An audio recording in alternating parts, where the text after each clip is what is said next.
어떤 할아버지가 손자에게 이런 이야기를 해줬습니다. 애야, 살아보니까 인생에 웃는 시간이 참 적더구나. 손자가 이해를 못하는 거예요. 그래서 할아버지가 일일이 계산을 해줬습니다. 일평생 잠자는 시간이 22년 정도 되고, 일하고 사는 시간이 26년 정도 되고, 염려하고 화내는 시간이 17년 정도 되는데, 그런데 웃으면서 보내는 시간은 겨우 89일밖에 안 된단다. 겨우 89일이요?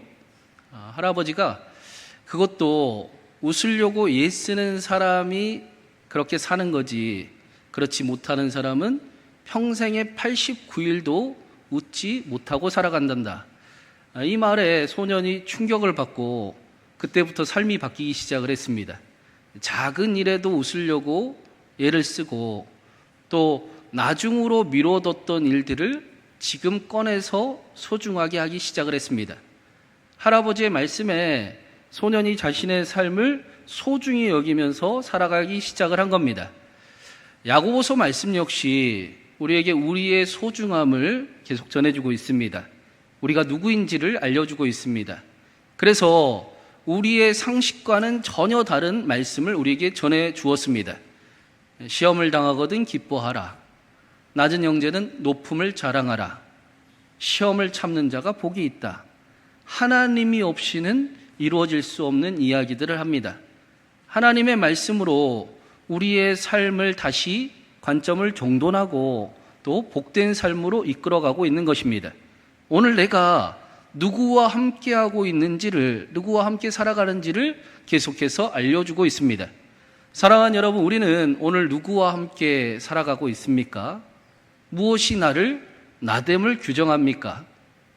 우리는 사람들의 시선과 가지고 있는 통장의 돈과 또 직업 등으로 우리 스스로를 확인하고 또 규정하기가 쉬운데, 아니, 하나님의 말씀으로 규정해야 된다. 하나님의 사랑으로 자신을 확인해야 된다. 하나님의 자녀라는 사실을 잊지 말고 살아가라 라고 소중함을 우리에게 회복시켜 주고 있습니다. 사랑하는 여러분, 우리는 누가 뭐라 해도 하나님의 자녀들이 틀림없습니다. 우리는 그 소중함을 잊어버리고 살 때가 많지만 하나님은 잊지 않으십니다. 우리가 하나님의 꿈입니다. 그래서 우리를 통해 하나님의 일을 이루어가기를 하나님은 기뻐하십니다. 오늘 말씀에도 18절에 이렇게 말씀을 합니다. 우리 18절부터 한번 읽어보겠습니다. 그가 그 피조물 중에 우리로 한 첫 열매가 되게 하시려고 자기의 뜻을 따라 진리의 말씀으로 우리를 낳으셨느니라. 하나님께서 우리를 첫 열매가 되게 하시려고 진리의 말씀으로 우리를 낳으셨습니다. 첫 열매라는 것은 가장 귀한 열매라는 뜻도 있지만 처음 소출, 또 첫 추수의 시작을 의미합니다. 그래서 첫 열매라는 것은 그 열매를 보고 나중에 맺을 열매를 짐작하게 하는 증거가 되기도 합니다. 우리가 하나님의 첫 열매라는 것은 하나님께서 우리를 통해 다른 사람들에게 열매를 맺게 하시겠다라는 것입니다. 하나님께는 우리가 하나님의 축복의 통로입니다. 하나님께는 우리가 하나님의 축복의 통로입니다. 그걸 첫 열매라고 부릅니다. 그리고 하나님은 우리를 축복의 통로로 사용하시기 위해서 우리에게 필요한 것들을 채워주기를 원하십니다. 이걸 예수님은 너희는 먼저 그의 나라와 그의 의를 구하라. 그리하면 이 모든 것을 너희에게 더하여 주리라 라고 알려주셨습니다. 그러면 중요한 것이 우리가 다른 사람에게 열매를 맺게 하려면 그 전에 우리는 그러면 하나님께서 낳으신 첫 열매가 확실한가? 라는 사실을 알아야 됩니다. 여러분, 우리는 구원받은 사람이 확실합니까? 많은 사람들이 생각보다 나는 구원을 받았는가? 나는 나의 구원은 흔들리지 않고 안전한가? 라는 질문에 굉장히 많이 흔들리고 의심을 하곤 합니다. 그래서 18절 말씀에 보니까 하나님께서 진리의 말씀으로 우리를 낳으셨다라고 말씀합니다. 말씀의 주어가 내가 아니라 하나님입니다. 하나님이 우리를 하나님의 자녀로 낳으셨습니다. 내가 하나님의 자녀가 된 게 아닙니다. 내가 하나님을 붙드는 것이 아니고 하나님이 오늘도 저와 여러분을 붙들고 계십니다.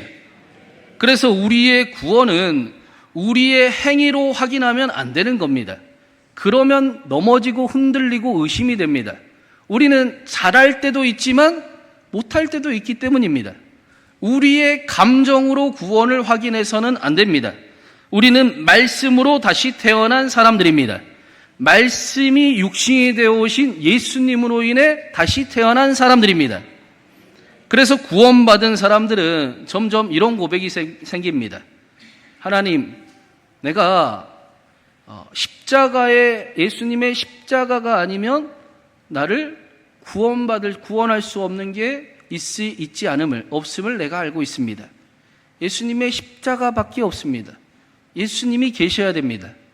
돈으로도 안 되고 내 열심으로도 안 되고 예수님밖에 없습니다. 내가 예수님을 사랑합니다. 라는 고백이 점점 더 우리에게 깊어져 가는 것입니다. 유명한 이야기인데 이런 이야기가 있습니다. 돈으로 집을 살 수는 있지만 가정을 살 수는 없습니다. 돈으로 시계를 살 수는 있지만 시간을 살 수는 없습니다. 돈으로 멋진 침대를 살 수는 있지만 잠을 살 수는 없습니다. 맛있는 음식을 살 수는 있지만 식욕을 살 수는 없습니다. 돈으로 의사를 찾아갈 수는 있지만 건강을 살 수는 없습니다. 돈으로 멋진 보험을 들 수는 있지만 나의 안전을 보장할 수는 없습니다. 세상에는 돈으로 절대 살 수 없는 것들이 생각보다 많습니다. 그런데 그것들이 사실은 돈보다 훨씬 더 중요한 것들이기도 합니다. 돈이 전부가 되어가는 것 같은 이 세대에 사실은 우리 삶에 돈보다 소중한 것이 훨씬 많습니다. 그리고 구원받은 사람들은 이 사실을 깨달은 사람들입니다.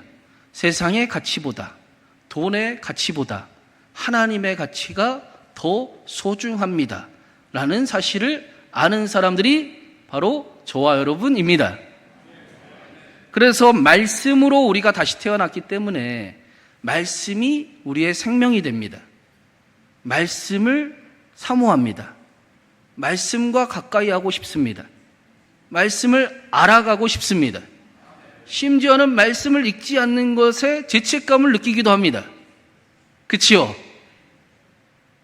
말씀이 우리 안에 있기 때문입니다. 반대로 하나님을 알지 못하는 사람들에게는 말씀이 어리석은 것 같습니다. 왜 그렇게까지 살아야 되나? 요즘 같은 시대에 뭘 그렇게? 라고 하나님의 말씀을 미련하게 여깁니다. 사도 바울 역시 고린도전서 1장 18절에 십자가의 도가 멸망당할 자들에게는 미련한 것이나 구원을 받은 우리에게는 하나님의 능력이라. 그러면 우리가 열매 맺는 삶을 살아가려면 어떻게 해야 되는가? 그게 19절 말씀입니다. 우리 19절도 한번 읽어보겠습니다. 내 사랑하는 형제들아, 너희가 알지니 사람마다 듣기는 속히 하고 말하기는 더디하며 성내기도 더디하라. 우리에게 듣기는 속히 하고 말하기는 더디하고 성내기도 더디하라 라고 말씀합니다. 여러분, 이게 우리가 열매 맺는 방법입니다. 여러분, 이게 우리가 축복의 통로로 사는 방법입니다. 너무 쉬운데 너무 어렵습니다. 너무 중요한 줄 알지만 너무 간과하며 살아갈 때가 많습니다. 말의 중요성을 알지만 말을 잘하려고 애를 그렇게 쓰지는 않습니다. 말씀해 보니까 먼저 듣기를 속히 하라 라고 말씀합니다. 말하는 것보다 더 중요한 것은 듣는 게 먼저입니다. 말씀을 잘 듣는 사람이 되어야 합니다.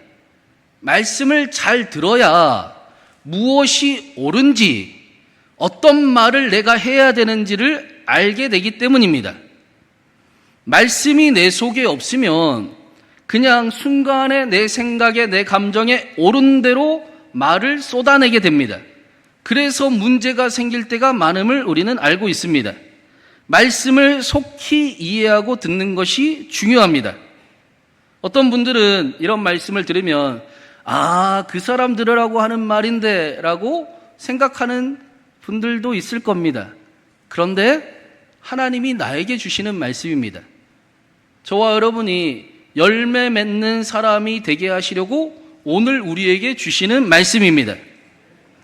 우리가 보통 다른 사람의 말을 잘 알아듣지 못할 때는 다른 생각을 하고 있을 때 그렇습니다. 특히 남자들이 그렇지 않습니까? 뭔가 집중하고 있으면 다른 말을 못 들어서 혼날 때가 있잖아요. 저만 그런 것 같이 표정들을 감추고 계시는데, 안 들으려고 하는 게 아니라 무언가에 집중하고 있어서 들리지 않는 겁니다. 우리가 하나님의 말씀을 속히 듣지 못하는 이유도 여기 있습니다. 다른 생각을 하고 있기 때문입니다. 다른 생각이 우리의 마음에, 우리의 머리에 가득해서 하나님의 말씀이 잘 들리지 않는 겁니다. 또 우리는 듣고 싶은 말만 들으려는 성향도 있습니다. 심지어는 듣고 싶은 대로 듣는 습관도 있습니다. 그게 아니라고 분명히 계속 말을 해도 아닙니다. 그게 자기가 듣고 싶은 대로만 들으려고 하는 습관을 가지고 있습니다. 제가 내 친구 이야기를 몇 번 해드렸습니다. 한 친구가 생일을 맞아서 제일 친한 친구 4명을 초대를 했어요. 근데 4명 중에 3명만 온 거예요. 그래서 이 친구가 왜 와야 될 친구가 오지 않지? 라고 했더니 그 중에 한 친구가 와야 될 친구가 오지 않았다고? 그러면 우리 중에 한 사람은 안 와도 되는 사람이었다는 건가? 하고 화를 내면서 가버렸습니다. 그랬더니 이 친구가 속상해하면서 가지 말아야 될 사람이 가버렸네? 라고 하니까 또 남아있던 친구가 가지 말아야 될 사람이 가버렸다고? 그러면 내가 가야 될 사람인가? 하고 가버렸습니다. 그러자 남은 한 친구가 진심 어린 조언을 해줬습니다. 그러자 이 친구가 하는 말이, 그러게 내 말을 친구들이 오해한 것 같네. 그 친구들 들으라고 한 말이 아닌데. 하자 이 친구가 그 친구들 들으라고 한 말이 아니었다고? 그럼 나 들으라고 한 말이었는가? 하고 또 가버렸다고 합니다. 여러분, 우리 삶에 실제로 보면 말을 잘못해서 문제가 생길 때도 있지만, 말을 듣고 싶은 대로 들어서 말을 잘못 들어서 더 큰 문제가 될 때가 훨씬 더 많습니다.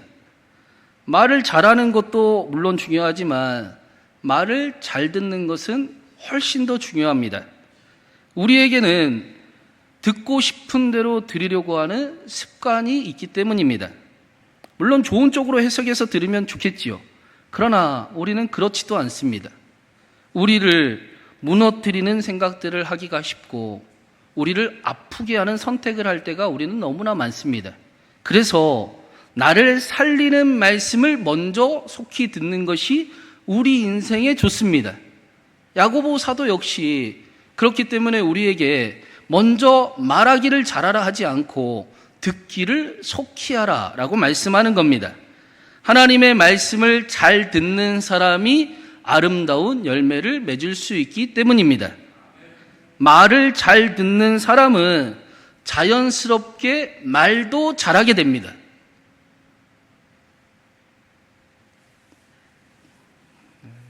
일부 때도 좀 심각하더니, 이게 제가 하는 얘기가 아니고 하나님의 말씀이 우리에게 들려지고 있는 겁니다.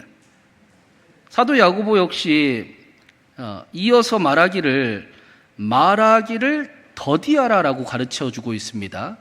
말하지 말라가 아니에요. 말을 더디해야 됩니다. 함부로 말하기를 멈추고 하나님의 말씀에 비추어서 말하기를 연습해야 됩니다.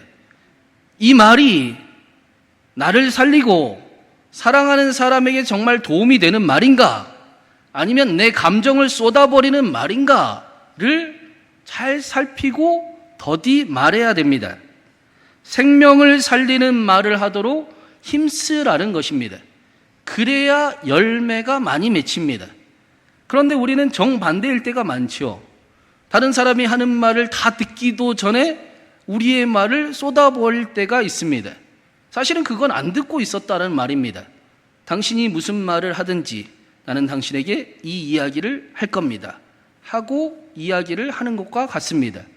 그러한 말들은 상대방의 마음을 이해해 주기보다는 오히려 상처를 주는 경우가 훨씬 더 많습니다. 그래서 잠언 18장 21절에는 죽고 사는 것이 혀의 힘에 달려있다라고 말씀합니다. 사람의 말이 사람을 살리기도 하고 무너뜨리기도 합니다. 사람이 죽는 일은 총으로 그렇게 되는 것보다 말로 되는 경우가 훨씬 더 많습니다. 우리의 말은 우리의 생각보다 훨씬 더 우리의 삶을 좌지우지할 때가 많습니다. 우리가 열매를 맺고 싶으면, 하나님의 축복을 회복하고 싶으면 우리의 말을 반드시 지켜야 됩니다. 그래서 하나님의 말씀을 먼저 들으라 라고 말씀하는 겁니다. 우리는 이 일을 경험으로도 사실 알고 있습니다. 여러분, 말로 이기면 마음이 시원합니까? 아니면 속상합니까? 일부 때도 대답은 못 하시더라고요. 여러분, 그러면 우리가 화를 내고 나서 관계가 좋아진 적이 있습니까? 없습니다.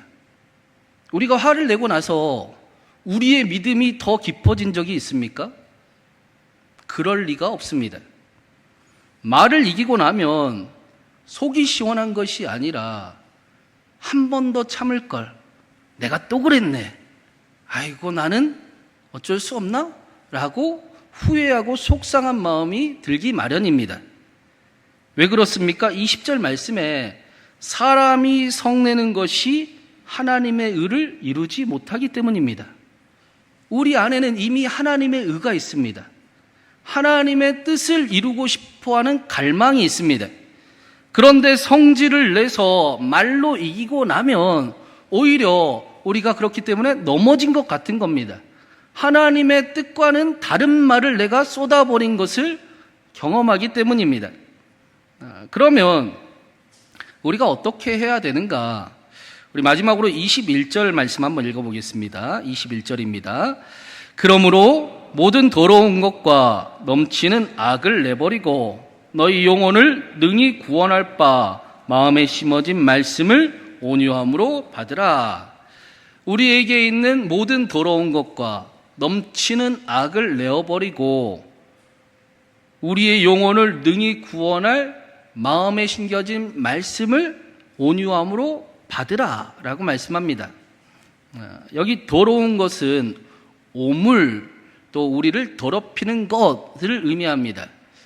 우리가 화를 내면 우리의 값어치가 떨어지게 되지요. 우리가 막 높은 사람이 되는 것이 아니라 우리의 값어치가 떨어지는 것을 우리가 경험을 합니다. 죄는 우리의 아름다움을 덮어버리고 가리는 일들을 행합니다. 고귀하고 존귀한 우리의 인생을 초라하게 만들고 아무런 힘도 없는 것처럼 살아가게 만듭니다. 그래서 하나님께서 예수 그리스도의 어린 양의 피로 우리의 죄를 씻어주셨습니다. 죄를 가리어 주셨습니다. 우리의 아름다움이 훼손되지 않도록, 우리가 아름다운 삶을 살아낼 수 있도록 우리의 죄를 덮어주셨다라고 말씀합니다. 그렇기 때문에 우리도 성내는 것이 우리가 이기는 것이 아니라 우리를 더럽히는 것이구나 라고 기억해야 합니다. 그것을 내버려야 합니다. 그것으로는 하나님의 의를 절대로 이룰 수가 없습니다. 그뿐만 아니라 넘치는 악을 내버리라 라고 말씀합니다. 이 악이라는 단어가 못된 성질, 또 나쁜 성질을 의미하기도 하지만 괴로움, 고생이라는 뜻도 가지고 있습니다. 못된 성질을 조절하지 못해서 스스로 인생을 괴롭히는 그 어리석은 일을 이제 내버리라. 아름다운 나의 소중한 자녀야, 복된 길을 걸어가자. 어리석음을 내어버리자라고 말씀해 주는 겁니다. 잊혀지지 않는 이야기가 하나 있는데, 어떤 목사님이 은퇴하시면서 이런 이야기를 뉴스 기사에서 본 적이 있습니다. 수십 년간 성도들과 목회를 하면서 집문서도 바치고 땅도 바치고 심지어 자신의 피를 뽑아 번 돈을 바치는 성도들을 많이 보았는데, 자기 성질머리를 뽑아서 바치는 성도는 한 명도 본 적이 없습니다. 예전에는 우습기도 하지만 또 웃을 수 없는 이야기에 공감이 많이 됐습니다. 우리도 그럴 때가 있지 않습니까? 믿음을 다 고백하지만 막상 무릇은 일을 만나면 하나님보다 내 자존심이 훨씬 더 중요해질 때가 있습니다. 저도 마찬가지고 여러분도 마찬가지입니다.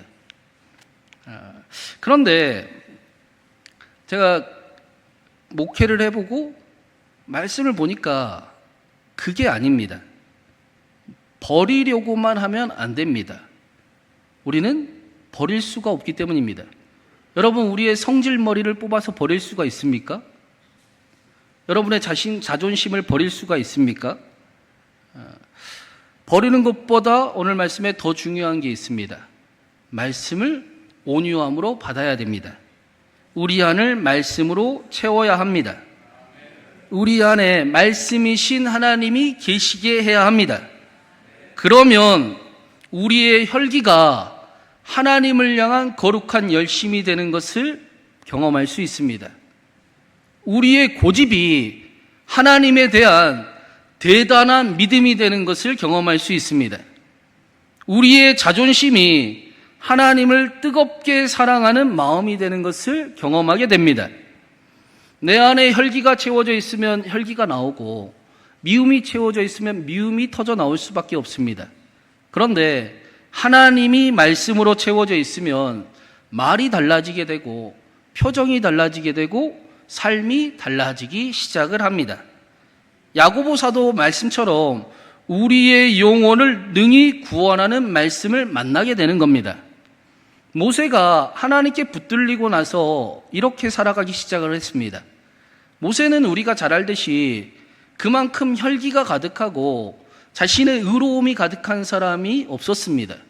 얼마나 그 혈기와 의로움이 가득했으면 동족을 위해서 살인을 아무렇지도 않게 저지르는 사람이 바로 모세였습니다. 그런데 그런 모세가 하나님을 만나고 나서 하나님이 계시니 온유한 사람이 되었습니다. 온 지면에 모세보다 온유한 사람이 없었더라. 이게 성경이 증언하는 내용입니다. 모세의 온유함은 나약함을 말씀하는 게 아닙니다. 하나님께서 애굽으로 가라 하면 애굽으로 가고, 홍해를 향해 지팡이를 내밀라 하면 지팡이를 내밀고, 마라의 쓴물에 나무를 던지라 하면 나무를 던지는 온유함을 보여줬습니다. 자신의 생각보다 하나님의 말씀을 앞세우는 사람이 된 겁니다. 모세는 자기의 뜻보다 하나님의 말씀을 더 크게 듣는 사람이 되었습니다. 이걸 성경은 온유함이라고 합니다. 온유함으로 말씀을 받으라라고 말씀하는 겁니다. 사랑하는 여러분, 버리는 것도 우리에겐 중요하지만 우리의 신앙은 어쩌면 거기에 멈춰버렸는지도 모르겠습니다. 오늘 말씀을 붙들고 버리는 일들을 위해서 하나님의 말씀을 온유함으로 더욱 받는 저와 여러분 되기를 간절히 바랍니다. 우리의 삶을 구원하시고 능력이 되시고 우리를 새롭게 하시는 그 말씀을 경험하는 저와 여러분 되기를 간절히 바랍니다. 그래서 말씀을 속히 듣고 말하기는 생명의 말을 하기를 힘써서 더디하고, 또 성내기를 더디하고 웃는 일이 훨씬 더 많은 저와 여러분의 삶이 되기를 간절히 바랍니다. 말씀으로 세워지고 말씀으로 아름다워져서 하나님의 축복을 흘려보내는 저와 여러분을 통해 우리의 가정에도 기쁨이 넘치고, 우리 교회에도 서로를 사랑하고 격려하는 일들이 넘치고, 우리의 삶의 자리에도 하나님의 많은 열매가 가득 맺히기를 주님의 이름으로 축원합니다.